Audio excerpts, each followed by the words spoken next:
renowned parenting expert and author of Good Kids, Bad Habits. Please welcome Dr. Jennifer Trachtenber. Jennifer, thanks for being with us today. Thanks for having me. Good Kids, Bad Habits. Is it the parents' fault? It's definitely not the parents' fault. It's really modern times now. Really make it so much harder for parents to do their job. There's all these external forces, technology, TV, computers, less exercising for kids because of all these other things going on. So it's really getting back to basics and teaching parents what to do, how to do it, and lots of tips for getting kids healthier to prevent disease in the future. Well, breakfast is a big thing to do right.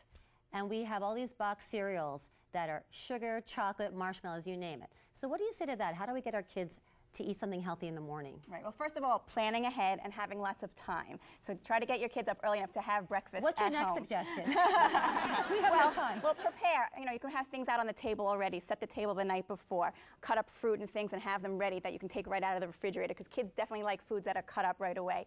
Cereals, it can be a breakfast, it can be a cold cereal. Whole grains are really important. Granola is a great way to go too. You want a breakfast that's high in fiber, high in protein. And I have a rule of 3 for moms out there. If you're looking at a box of cereal, you definitely want a whole grain cereal, but you want one that has 3 grams of protein per serving, 3 grams of fiber, and make sure that sugar is not one of the first 3 ingredients. What do you think about the bacon and eggs breakfast? Well, actually, eggs sometimes get a really bad rap. Eggs actually can be very healthy if you don't have a very strong family history of high cholesterol. You can boil them. You can also saute them with just a little bit of canola oil, which again is a healthy fat. So, you know, lay off of that butter, use whole grain toast and some 100% fruit spread, and it could be a great breakfast, yeah. Notice you didn't mention the bacon yet.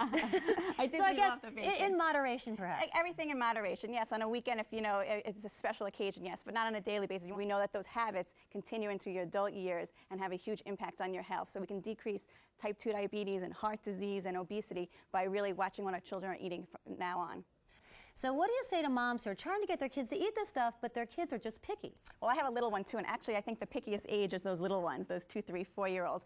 I think what you need to do is keep on trying. In fact, studies show that it takes 10 to 15 times of trying a new food for a child until they'll incorporate it into their diet. So you can't just do it once or twice and say they don't like it. You have to try it 1 week, try it again, maybe make it a different way.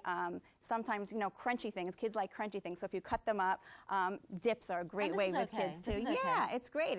It's low-fat dips, low-fat yogurts are a great way to get, again, the calcium that they need as well too. So again, everything in moderation, but we want to really try for that 5 to 7 servings of fruits and vegetables a day. And you have to be persistent as a parent, don't you? You can't leave the table until you eat your vegetables. Well, oh, wait. Well, how do you feel about that? Everyone has different ways of doing it. I mean, it depends on how picky your child is. So I think it's a good to start, you know, 1 or 2 bites, and maybe, I usually say 50% of the time they'll take it. They might not admit to you that they like it, but they'll try it. And again, those picky kids that are 2 or 3, you'll see as they get older through the school years, they get better.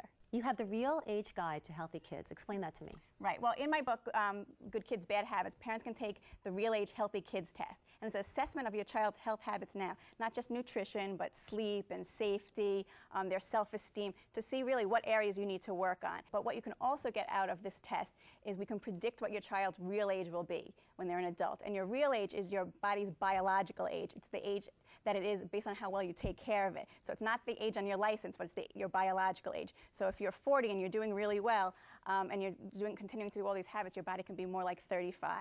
And also hygiene is really important too. Flossing is something we should do with our younger children.